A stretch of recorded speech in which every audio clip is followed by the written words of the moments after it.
It's another edition of Time About the Movies, and today we're taking a look at the films of January 16th, 2004. We got 4 movies to look at today, and some very interesting movies, ranging from really odd to really stupid to oddly, stupidly beautiful, to a film that is probably one of those underrated films that you probably definitely should check out. We have a couple of those actually here. But let's go ahead and take a look at the biggest new release of the weekend, and that is Along Came Polly. And I think the trailer here kind of sums up the weirdness of this whole movie. He's calculated the odds. Oh, whoa, whoa. What? They don't eat mixed nuts at a bar. Only 1 out of every 6 people wash their hands when they go to the bathroom. He's analyzed the risks. Base jumping! It's one of the most dangerous activities a human being can do. Have you done it? But on January 16th, the most cautious man on Earth will experience something he's never felt before.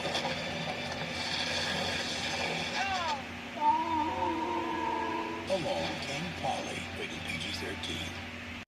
Yeah, on paper, Along Came Polly doesn't seem like a weird movie, but when you actually watch the film itself, you can start to pick out how odd and bizarre this movie really is, because this is a film that is a trip. It's a trip, alright, but in the film, you see Ben Stiller playing Reuben Pfeiffer, who's a tightly wound New Yorker who finds his life falling apart when he discovers that his wife is cheating on him with a scuba diver on their honeymoon. He then rebounds and finds himself falling in love with his former classmate, played by Jennifer Aniston, as she tries to loosen up his rigid ways, which brings him to question his life and sane decisions, and that you can't analyze the safe choice in love all the time. And the whole movie just feels really weird because it feels so bizarrely out of place for everybody involved. Like Ben Stiller and Jennifer Aniston, you can buy them as a couple. I mean, you could definitely believe them in a romantic comedy, but it's everything else that just seems really weird. Probably the biggest example of the weirdness in this is Philip Seymour Hoffman, who plays Ben Stiller's friend in this, Sandy. And it's hard not to look at this character in the movie and think to yourself, why this is so weird, because this is a role that was clearly meant for Jack Black. And Jack Black was slowly but surely building his career at the time with the success of School of Rock coming out, and, you know, it became a big hit for him and turned him into a superstar. And it wouldn't surprise me if Black had looked at this role and played the role right after, as his career was taking off, and he passed off it. But don't worry, Ben Stiller and Jack Black would later reunite for Envy, which is a much better film, even weirder than this film. Some might say just as weird as this film, but that film has definitely, Envy has definitely held up much better than I think Along Came Polly has. But the comedy here is also really lazy too, and it's just the crux of the comedy is gross out humor. Not even good gross out humor, like lazy gross out humor. Like you see it in the trailer there. You know, the part where Stiller gets Seymour Hoffman's sweaty self all over him during the basketball game. The poop jokes are terrible. The trailer, you know, there are moments in there that seem weird but could work, like the whole thing about the ferret that can't see. Like, okay, that's kind of funny and amusing to see, but other than that, though, it's just slapstick jokes. It's not even good slapstick jokes in general. It's just, if those are the real highlights of the movie from the trailer that you need to showcase in there, then you really don't have anything to sell the movie in general. The whole movie is just so bizarrely put together. I didn't even mention Alec Baldwin. You even saw in that trailer there how weird his character is in this movie. Like, that's something that probably would not fly today by any means necessary, but this movie should not be as weird and bizarre as it is, but for a comedy that looks pretty standard, when you delve into the strangeness of this movie, how the actors came together, how the movie just plays out, you really do need to experience this movie for yourself to see the decisions that this movie made, because, my God, this is a bizarre film. I can't even really say it's a bad film or a good film, but it's one of those fascinating failures we get every once in a while. You get something like A Cool World, where this is a movie that should be terrible, but there's just something fascinating about how ridiculous and stupid this whole thing is, that you just have to give it a chance and see. You're probably not going to have any real reaction to it when it's all said and done. You're just going to be like, I didn't hate it, but I didn't like it, but I'm kind of glad I saw it. That's how I feel about Along Came Polly. This is a film that is just so bizarre. It's really one of those movies that you're really going to have a hard time deciding whether you're going to like it or not. And, yeah, I still don't know if I really like it or not, quite honestly. But, so yeah, that's Along Came Polly. So let's go ahead and move on to the next movie, which is Torque. From the producer of The Fast and the Furious, Triple X, Too Fast, Too Furious, and SWAT.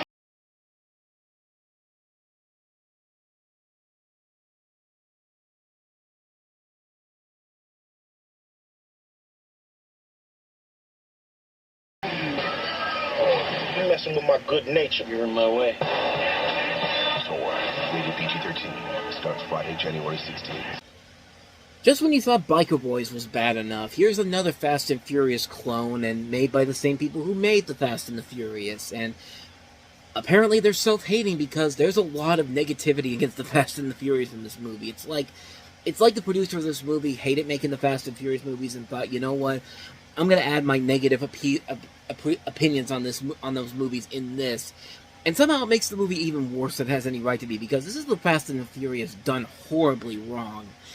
You have a biker, played by Martin Henderson from The Ring, and how he discovers some motorcycles filled with crystal meth. He stows them away, but it turns out this villainous gangster, played by Matt Schultz, has plans to recover the drugs, and James Frain's Ford for the murder of Junior, Fred Astaire, the brother of Trey, played by Ice Cube, who heads the Reapers. A notoriously malicious biker gang, Ford goes on the run in an attempt to clear his name, while the FBI and multiple groups of motorcycle-mounted marauders chase after him. And God, this movie is a mess. I mean, this is a film that's so badly paced. The action in here is not that great.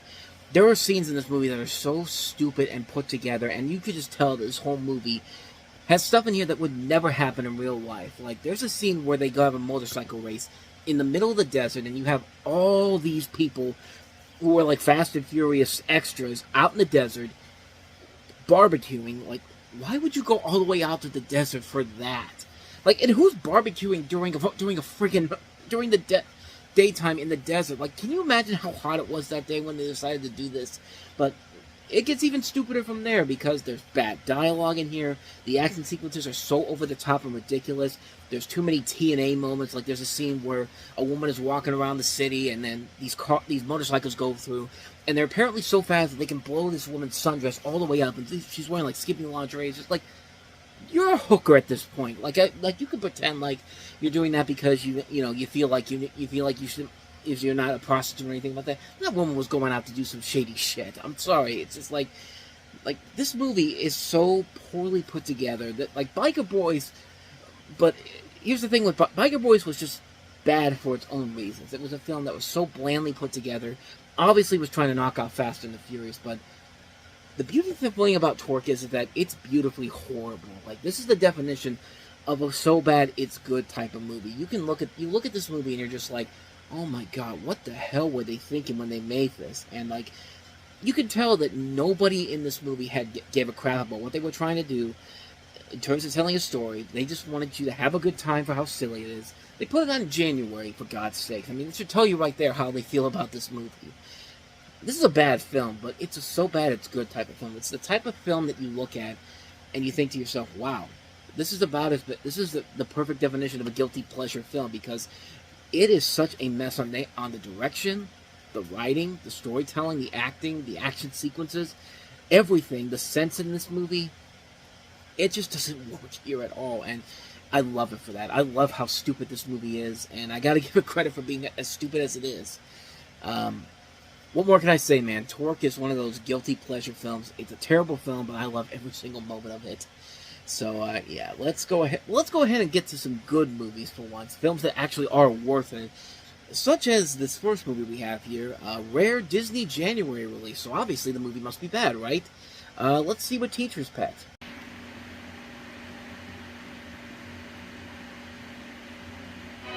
It's one of the most beloved animated classics of all time. I wish I was a boy.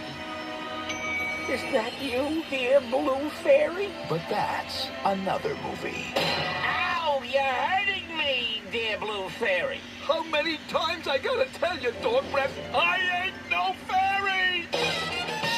Coming only to theaters.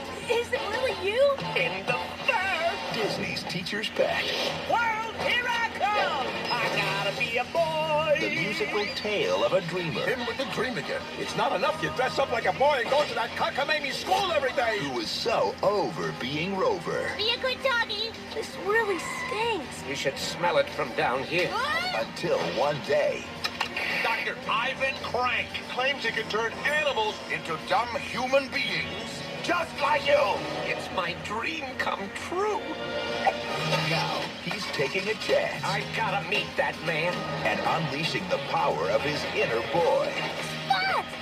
Who's that? He looked a lot shorter on TV. Maybe it's the axe. I shall make you a boy. Oh, that is just wrong on so many levels. A boy needs a doll. He's a boy. He's a doll. He's a boy. He's a doll. He's a boy. He's a doll. Boy, boy, boy, boy, boy, boy, doll. Coming only to theaters. Disney's Teacher's Pet. He's good. I wish I had a nickel for every time I've heard that. And nobody went to go see it. I mean, Disney putting out a movie in the month of January. Disney does not usually do that. Disney usually believes in their movies, and the last one that they did that opened in January was That Darn Cat in '97, but also Snow Dogs came out in 2002. But Snow Dogs was more successful. That Darn Cat, not so much. But yeah, remember the original Teacher's Pet animated series? Yeah, you probably didn't. I didn't even remember the series because it never came here when it never came here when ABC had one Saturday morning. We would always get like the 2-hour truncated versions that were basically just like Recess, Pepper Ann. I don't think we ever got Doug. I think the Proud Family was on at the time. Like, we didn't get the full ABC slate because the ABC affiliate around here, WJE, trimmed down the Saturday morning lineup back in the 90s, and we didn't get the full Saturday morning era that people got whenever you think about Disney's One Saturday Morning. But yeah, I had no idea this was actually a TV series until when I first saw the trailers for this. And it's funny because this was actually based off of a short from the Kablam series called, I think, Jimmy the Wonder Boy. But this was originally a Kablam short, which was on Nickelodeon, and eventually became something that went to Disney. And apparently it was successful enough to make a movie out of it because the thing came out 2 years after the show ended. I guess that Toon Disney audience it had found its way towards it, and I guess it was popular enough for Disney to say, let's put some money into it and make a movie out of it. I mean, the plot is pretty simple. You have a dog dreaming of becoming a boy one day, so much so that he dresses up like a boy and goes to the same school that his owner and his mother attend. Leonard is the owner, played by Sean Fleming. Spot is played by Nathan Lane. And he's the only one that knows that he's doing this. And the series is essentially the misadventures of those characters going through various adventures.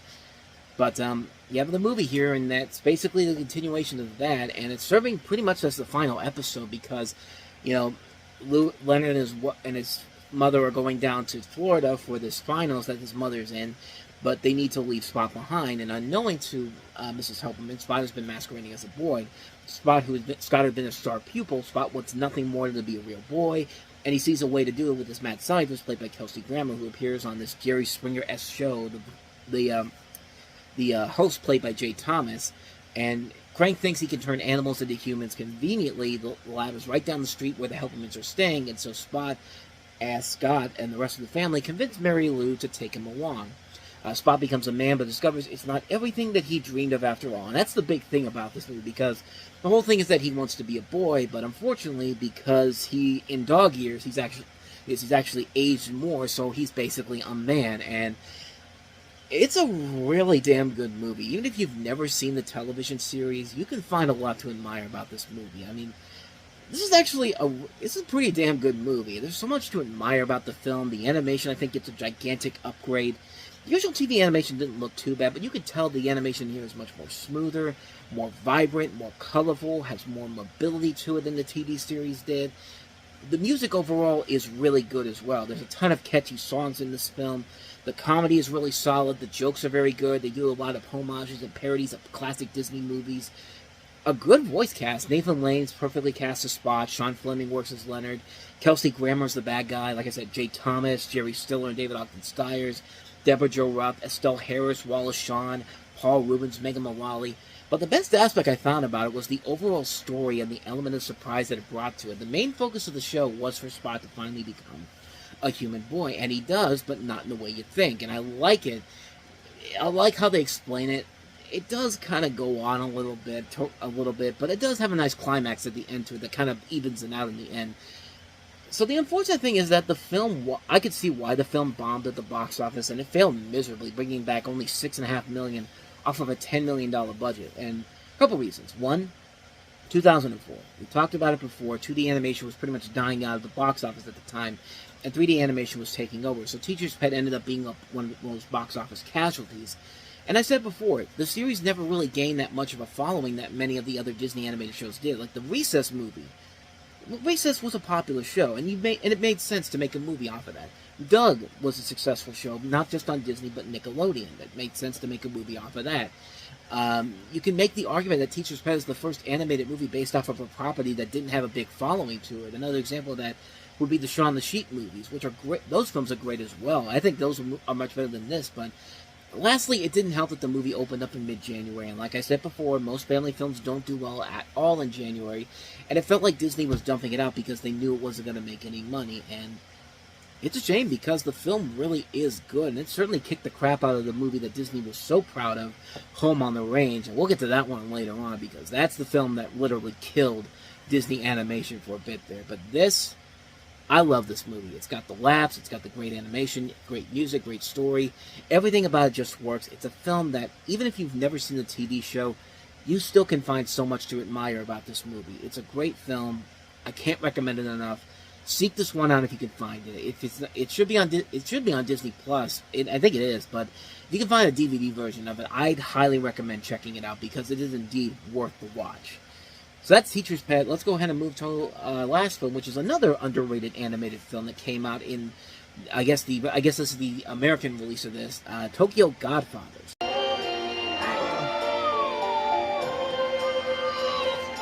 This bundle of joy is a Christmas present sent from God.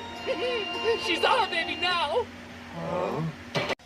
So this is the film that's directed by Satoshi Kon, who gave us Perfect Blue and Paprika. And the story here is that you have three homeless people on Christmas Eve, a middle-aged alcoholic named Jin, a transgender woman named Hannah, and a dependent teenage runaway named Miyoku, who discover an abandoned newborn while searching through the garbage for presents. On the baby is a note asking the finder to take good care of her and a key, leading to a bag with clues to the parents' identities. And so the trio set out to find the parents. Hannah names the baby Kyoko, based off the Japanese translation of Silent Night, literally meaning pure child. And they come across these crazy adventures. They end up encountering a Yakuza boss, and just chaos ensues from there. And this is a really, really damn good movie. I was really taken by this. The first time I heard about it was when the Nostalgia Critic talked about it with one of his underrated Christmas movies, and I'm glad I got to see it because it is definitely really good. And it's a film that, unlike the other films this director has done, it's grounded more in realism, and it basically involves devices that are not straightforward, and it's a twisted, sentimental story, and it's a movie that really works because it's a film that could easily...